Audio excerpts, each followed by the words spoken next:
The time is 10 a.m. and this is WKYT Mid Morning. A Central Kentucky family lucky to be alive after a fire ripped through their home this morning. Police hope surveillance footage will provide clues to who's responsible for an overnight break-in at a Lexington gas station. And with Halloween now right around the corner, hear what police are doing to make sure everybody is safe as far as getting out there for that trick-or-treating.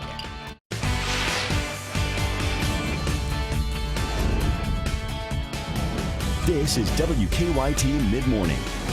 Good morning. It's your Friday, and we're glad you're on WKYT on the start of a beautiful day. I'm Bill Bryant. And I'm Barbara Bailey. That it is. Yesterday was kind of gray, but the start today very pretty as we're thinking about the weekend. And as it continues to warm up, incredible for the end of October and heading into November. Let's check in with meteorologist Micah Harris. Yeah, we're actually talking about record-breaking temperatures possible there on Halloween. So that's what we're really going to be focusing in on as we head towards your Halloween. It's 50 degrees right now in Moorhead. Things are looking really good. Still a little cool outside.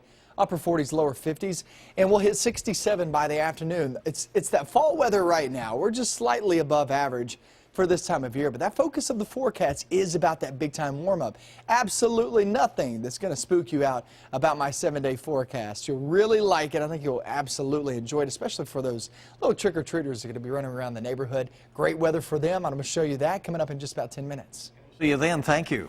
Firefighters in Powell County say a family is safe after their home was destroyed by a large fire.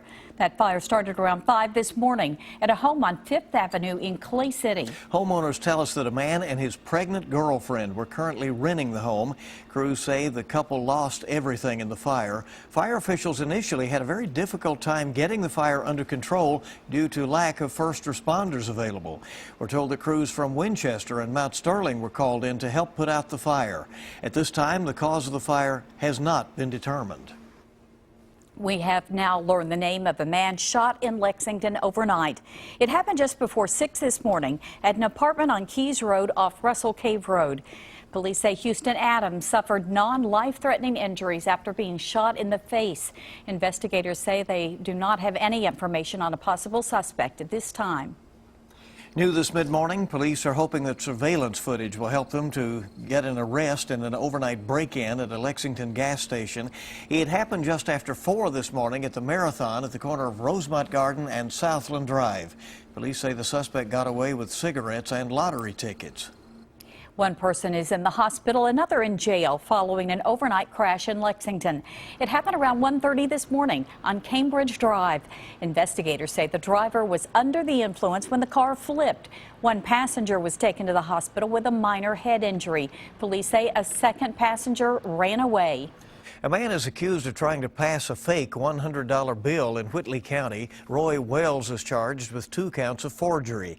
Deputies say he tried passing fake bills at a bank and at a gas station in Corbin.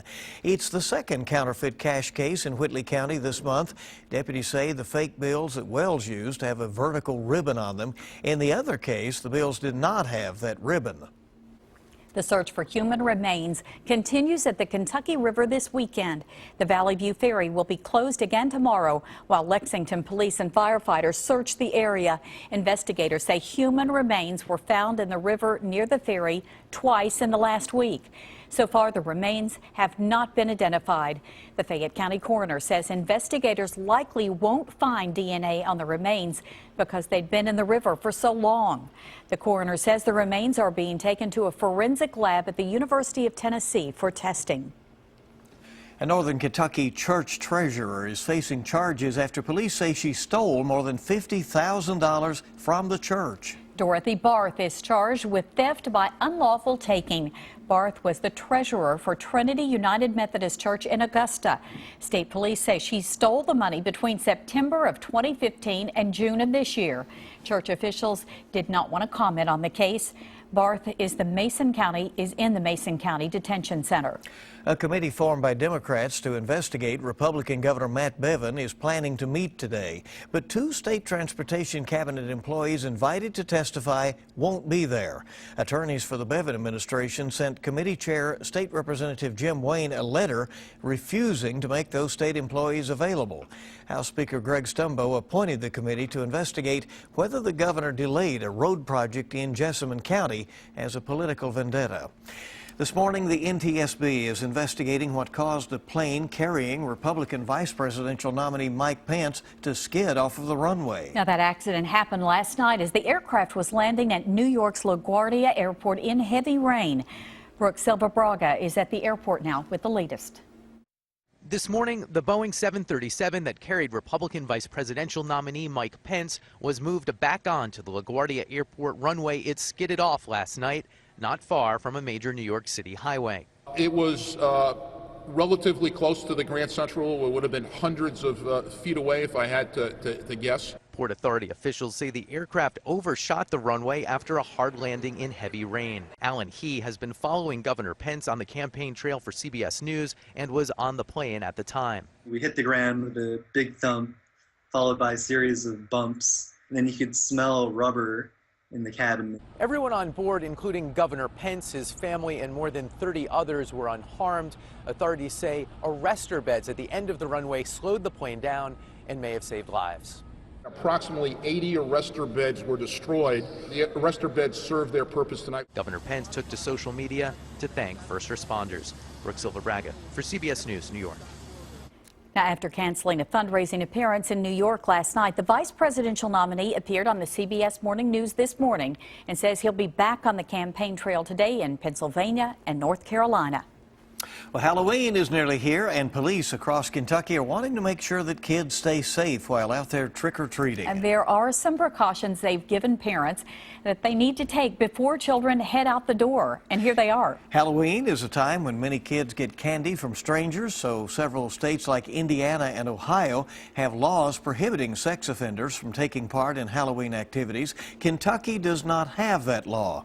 Some parents say that makes trick-or-treating uncomfortable. But Lexington police say it has not been a problem here. We've never had any issues with people who are on the sex offender registry and our trick-or-treaters that we're aware of. Police do have some tips for you and your children for Halloween. First off, police say only trick-or-treat at houses that have their outside lights on, indicating they're taking part. Also, don't let your kids run across the streets. And most importantly, know where your children are at all times. Might seem like common sense, but it's just good reminders here, you know. Good advice, certainly. Make that checklist. Well, Lexington's annual Halloween and Thriller Parade has been named one of the top 10 Halloween destinations by USA Today. And this year, the city is even adding to those festivities. More fun for everybody. This year, the city is adding a Wicked Wonders art market and farmers market and a Halloween variety show on the Courthouse Plaza. This year's parade will feature 6 Michael Jacksons and more than 700 zombies across the parade route. Every year, there's just a real energy to this event where people come down early. They love being around other people that are Halloween enthusiasts, and we just wanted to sort of combine all of those things and try to find a lot of the artists in town and give them another opportunity to showcase their work. The art and farmers markets will open at 11 tomorrow morning downtown at Cheapside Park. The Halloween parade starts at 8 p.m. on Main Street. And along with Halloween, it's a big weekend for the Big Blue Nation as the UK football and basketball teams will both be in action. It begins Saturday when Coach Mark Stoops and his football team head to Missouri for a conference matchup. The Cats are going for their 3rd straight win, but the Tigers are trying to snap a 3-game losing streak. A lot on the line for both teams. Kickoff scheduled for noon. It will be airing on the SEC network. And then on Sunday, the long wait is over as the men's basketball team will play their first exhibition game of the season. Once again, Coach Cal's team is considered by many to be one of the best in the nation. The Cats will take on Clarion in Rupp Arena. That's at 7. If you can't make it to that game, it also will be on the SEC network.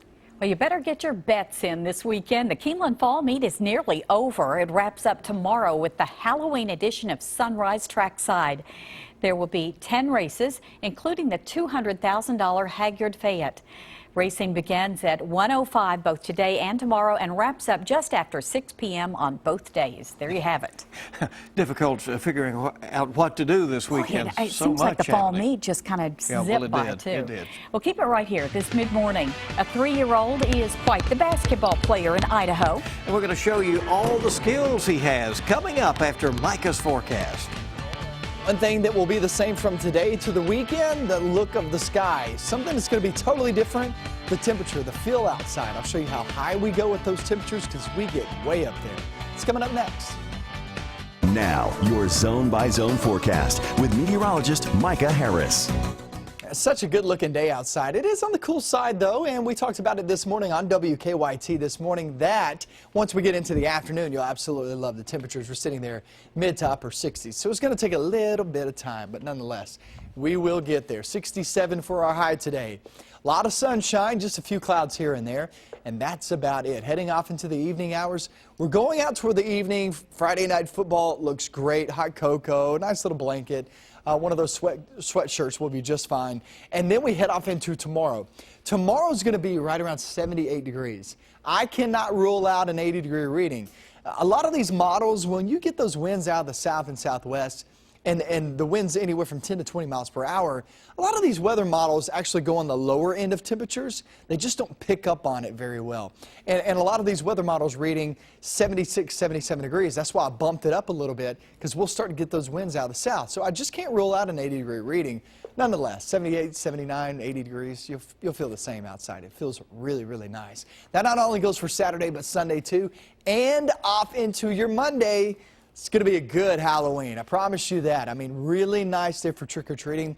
The overall high will be roughly 80 degrees. Now, what's crazy about that is our record is back in 1950 at 82 degrees. Could we actually reach that record? It's possible. We're very confident in this forecast. It's going to be dry, number one. Number two, it's going to be really, really warm. There's no chance at cold air there on Halloween. That'll take you off into the evening hours where I still don't see any issues there. As you're coming back home from trick-or-treating at 8 p.m., we'll be sitting there right around 70 degrees. So the breakdown, here we go all the way through your next 7 days. Today is one of the cooler days that we have in the forecast. It's really today and next Thursday. Kind of sandwiched in between that is extremely nice weather. I mean, No you got to date back. Look at that. You got to date back a month or two to actually feel this type of weather on average. So this is really nice, guys. It's really not going to change much after we hit Saturday. Really good weather for it. A lot of events going on. Thriller Parade's going to be downtown.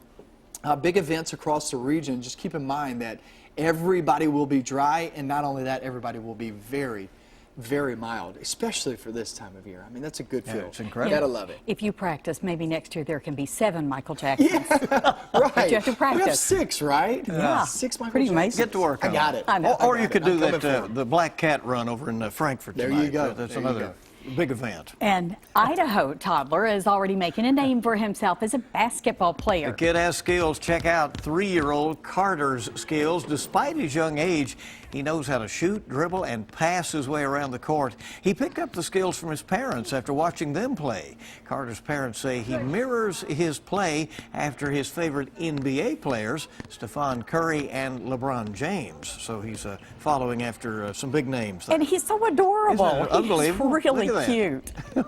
Wish I could handle a ball Way to like go. that. Well, Boom, well, you and knew he was and going to make makes it, of course. Leonardo DiCaprio's passion project comes to the small screen. And a hit CBS drama reaches a television milestone. Here's today's Eye on Entertainment. The CBS drama Elementary, starring Johnny Lee Miller and Lucy Liu, marks its 100th episode this Sunday. Captain Gregson lobbies to include Holmes and Watson in his unit's commendation. But even amid the accolades, Holmes and Watson still have a murder to solve. Broad City star and co-creator Abby Jacobson is out with a new illustrated book. It's called Carry This Book. In this quirky story, Jacobson imagines what celebrities like Oprah carry in their bags. I got to try to get inside these people's heads while at the same time kind of poking fun at them or commenting on something I find admirable about them. Pages are also devoted to Beyoncé and Marilyn Monroe. Oscar-winning actor Leonardo DiCaprio explores climate change in his new documentary, Before the Flood. I just want to know how far we've gone and if there's anything we can do to stop it.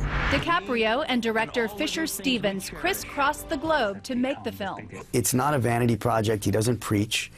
He believes in it. It's his passion. It's my passion. Before the Flood airs on the National Geographic Channel on Sunday. And you can catch Stephen Colbert live during election week. The Late Show will broadcast live episodes Monday, November 7th and Wednesday, November 9th. And that's your Eye on Entertainment. Suzanne Marquez, CBS News, Los Angeles. Well, coming right up, there is nothing like curling up with a good book when the weather starts to get colder. We don't have that issue yet, but it's coming. But it's coming, you're right. Details about the Kentucky Book Fair next on WKYT. Tonight's Mega Millions jackpot is $35 million, and tomorrow's Powerball is $180 million. It's great to have you here on WKYT. As the weather gets colder, it's going to be time to curl up with a good book. Doesn't that sound great? Today we have Brooke Raby in from the Kentucky Humanities Council to tell us where you can get a great book. She's going to tell us about the Kentucky Book Fair. 35 years? 35 years. That's great. Good to see you. Thanks for coming in. Thanks for having me. Tell us what we'll find this year. Folks make their way over to the Frankfort Convention Center, and that's coming up a week from Saturday. It is. Yep. You're going to find a little over 180 authors. A lot of them from Kentucky. We're really excited to have that many this year, and then some not from here. But all of them excited to be there and excited and waiting to talk to patrons and readers.